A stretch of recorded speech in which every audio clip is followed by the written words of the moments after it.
Gaza has fallen. Gaza ശൂന്യമായി. വീണ്ടും സ്നേഹവന്ദനങ്ങൾ. Gaza വീണു. ഗസ നിർജ്ജനമാകും. അസ്കലോൺ ശൂന്യമായിത്തീരും. അസ്തോദിനെ അവർ മധ്യാഹ്നത്തിങ്കൽ നീക്കികളെ. എക്രോന് നിർമൂലനാശം വരും. സമുദ്രതീര നിവാസികളായ ക്രോത്യജാതിക്ക് അയ്യോ കഷ്ടം. ഫെലിസ്തീദേശമായ കനാനെ, യഹോവയുടെ വചനം നിങ്ങൾക്ക് വിരോധമായിരിക്കുന്നു.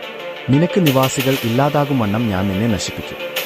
സെഫന്യാവിന്റെ പ്രവചന പുസ്തകം 2-ാം അധ്യായം 4 മുതൽ 6 വരെയുള്ള വാക്യങ്ങൾ BC 640 BC 621 കാലഘട്ടത്തിനും ഇടയിൽ എഴുതപ്പെട്ടത്. ഇപ്പോൾ ഇസ്രയേലിനും ചുറ്റുമുള്ള രാജ്യങ്ങളിലും സംഭവിച്ചുകൊണ്ടിരിക്കുന്നു. ഗസ വീണു. 2023 ഒക്ടോബർ 7 അപ്രതീക്ഷിതവും വലിയ തോതിലുള്ളതുമായ ആക്രമണത്തിലൂടെ ഹമാസ് ഇസ്രായേലിനെ ആക്രമിച്ചു. ഇസ്രായേലിലെ ഒക്ടോബർ 7 ആക്രമണങ്ങൾ എന്നറിയപ്പെടുന്ന ഈ കടന്നുകയറ്റത്തിൽ ആയിരക്കണക്കിന് പോരാളികൾ റോക്കറ്റുകൾ പ്രയോഗിക്കുകയും ഗാസ മുനമ്പിൽ നിന്ന് അതിർത്തി കടന്ന് തെക്കൻ ഇസ്രായേലിലെ സൈനിക താവളങ്ങളും പട്ടണങ്ങളും ആക്രമിക്കുകയും ചെയ്തു. തെൽ അവീവ്, ജെറുസലേം എന്നിവയുൾപ്പെടെയുള്ള ഇസ്രായേലി നഗരങ്ങൾക്ക് നേരെ വൻ റോക്കറ്റ് ആക്രമണത്തോടെയാണ് ആക്രമണം ആരംഭിച്ചത്. 1500-ലധികം ഹമാസും പലസ്തീൻ ഇസ്ലാമിക് ജിഹാദ് PAJ പാലസ്തീൻ ഇസ്ലാമിക് ജിഹാദി തീവ്രവാദികളും ഒന്നിലധികം സ്ഥലങ്ങളിൽ കോട്ടകെട്ടി അതിർത്തി കടന്നു. ആക്രമണകാരികൾ ഗാസ അതിർത്തിക്കടുത്തുള്ള കമ്മ്യൂണിറ്റികളിലും സംഗീതമേളയിലും പ്രവേശിച്ചു. 1200-ലധികം ആളുകളെ, കൂടുതലും സാധാരണക്കാരെ, ബന്ദികളാക്കി. ഇസ്രയേലിൽ നിന്നും ബന്ദികളായി പിടിക്കപ്പെട്ടവരിൽ പലരും ക്രൂരമായി പീഡനങ്ങൾക്ക് വിധേയരായി മരണപ്പെടുകയും ശേഷിക്കുന്നവർ ചത്തതിനൊക്കുമോ ജീവിച്ചിരിക്കലും എന്ന അവസ്ഥയിലുമാണ്. ഷെമിനി അച്ചരറ്റിന്റെ ഒരു പ്രധാന ജൂത അവധിക്കാലത്താണ് ആക്രമണം നടന്നത്. അന്ന് നിരവധി ഇസ്രായേലി സൈനികർ അവധിയിലായിരുന്നു. ഷെമിനി അച്ചരറ്റ് സുക്കോട്ട് ഉത്സവത്തിന് തൊട്ടുപിന്നാലെ വരുന്ന ഒരു പ്രധാന ജൂത അവധി ദിവസമാണ്. അവധിക്കാലത്തിന്റെ അർത്ഥം ഈ പേരിന്റെ അക്ഷരാർത്ഥത്തിൽ 8-ാം സമ്മേളന ദിനം എന്നാണ്. ജൂത പാരമ്പര്യത്തിൽ ഇത് സുക്കോത്തിന്റെ സമാപനമാണ്, കൂടാതെ അതിന്റേതായ ഒരു ഉത്സവമായും കണക്കാക്കപ്പെടുന്നു. മതപരമായ ആചാരങ്ങൾ, പ്രത്യേക പ്രാർത്ഥനകൾ, ഉത്സവ ഭക്ഷണങ്ങൾ ഇസ്രായേലിൽ തോറ വായിക്കുന്നതിന്റെ വാർഷിക ചക്രത്തിന്റെ പൂർത്തീകരണത്തെ അടയാളപ്പെടുത്തുന്നു. സന്തോഷകരമായ ആഘോഷമായ സിംചാറ്റ് തോറ എന്നിവയോടെയും ഇത് ആചരിക്കപ്പെടുന്നു. വിശ്രം ദിനം, മറ്റു പ്രധാന ജൂത അവധി ദിനങ്ങളെപ്പോലെ ഇത് ശബ്ബത്തിന് സമാനമായി കണക്കാക്കപ്പെടുന്നു.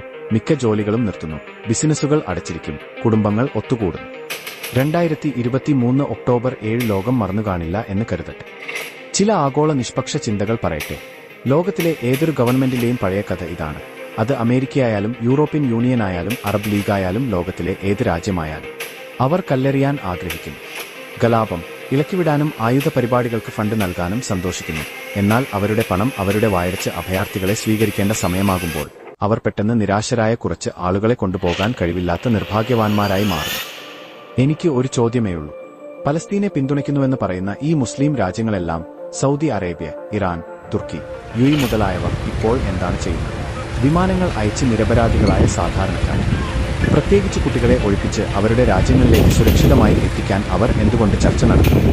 പലസ്തീൻ ജനതയെ സ്നേഹിക്കുന്നതിനേക്കാൾ ഇസ്രായേലിനെ അവർ വെറുക്കുന്നുവെന്ന് ഞാൻ കരുതുന്നു.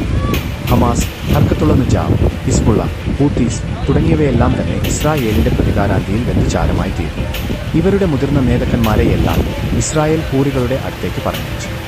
ഇസ്രയേൽ എന്ന ഭാരമുള്ള കല്ല് ഉയർത്താൻ ശ്രമിച്ച Iran, Palestine, Lebanon, Syria, Tunisia, Qatar, Yemen തുടങ്ങിയ രാജ്യങ്ങൾക്ക് കഠിനമായി മുറിവേറ്റു.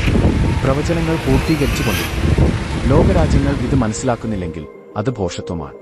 സാധാരണ ജനങ്ങൾ ഇത് തിരിച്ചറിയും. ബലിയാടായിത്തീരുന്നത് സാധാരണ ജനങ്ങൾ മാത്രമാണ്. എന്നാൽ പാലസ്തീൻ ജനതയെ ഇവർ രക്ഷകരാണ് എന്ന് പറഞ്ഞ് ചതിച്ച ദൃശ്യങ്ങളും അനുഭവങ്ങളും കൺമുമ്പിൽ തെളിവായി കിടക്കുന്നു. യാസർ ഹാരാഫാത്തിനെ പോലെ ഒരു നേതാവ് ഇപ്പോൾ അവർക്കില്ല. ഹമാസിനാൽ പാലസ്തീനിയർ വഞ്ചിക്കപ്പെട്ടു. ഗാസ മുനമ്പിന്റെ യഥാർത്ഥ നേതൃത്വമായി പ്രവർത്തിക്കുന്ന ഒരു സുന്നി ഇസ്ലാമിക ഭീകര സംഘടനയാണ് ഹമാസ് അഥവാ ഹരകത്ത് അൽ മുഖാവം അൽ ഇസ്ലാമി. 1988-ൽ 1-ാം ഇന്തിഫാദയിൽ മുസ്ലിം ബ്രദർഹുഡിന്റെ ഒരു ശാഖയായി സ്ഥാപിതമായ ഹമാസ് അതിന്റെ ചാർട്ടറിൽ വ്യക്തമാക്കിയ 2 ദീർഘകാല ലക്ഷ്യങ്ങൾ നിശ്ചയിച്ചു. ജൂതരാഷ്ട്രത്തിന്റെ അന്ത്യവും ജോർദാൻ നദി മുതൽ മെഡിറ്ററേനിയൻ കടൽ വരെ ഒരു ഇസ്ലാമിക രാഷ്ട്രം സൃഷ്ടിക്കൽ. അതിന്റെ കൂടുതൽ ഉടനടി ലക്ഷ്യം പലസ്തീൻ വിമോചനവും പലസ്തീൻ ജനതയുടെ തിരിച്ചുവരവും ആണ്.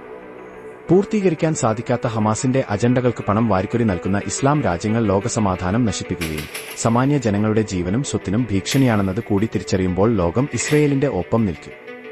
അന്ത്യകാല പ്രവചനങ്ങൾ പൂർത്തീകരിച്ചുകൊണ്ടിരിക്കുമ്പോൾ സകല ജനവും സമാധാന ജീവിതത്തിലേക്ക് തിരിയുക എന്നതാണ് ഉത്തമം. കർത്താവിന്റെ വരവ് അടുത്തിരിക്കുന്നു. ഗസ ശൂന്യമായി. വീണ്ടും സ്നേഹവന്ദനങ്ങൾ. നമുക്ക് ഇസ്രയേലിന്റെ ഒപ്പം നിലകൊള്ളാം. ഇസ്രയേൽ ദൈവത്തിന്റെ ജനം. യഹോവ അനുവദിക്കാതെ ഒരു പരാജയവും അവർക്കുണ്ടാകില്ല.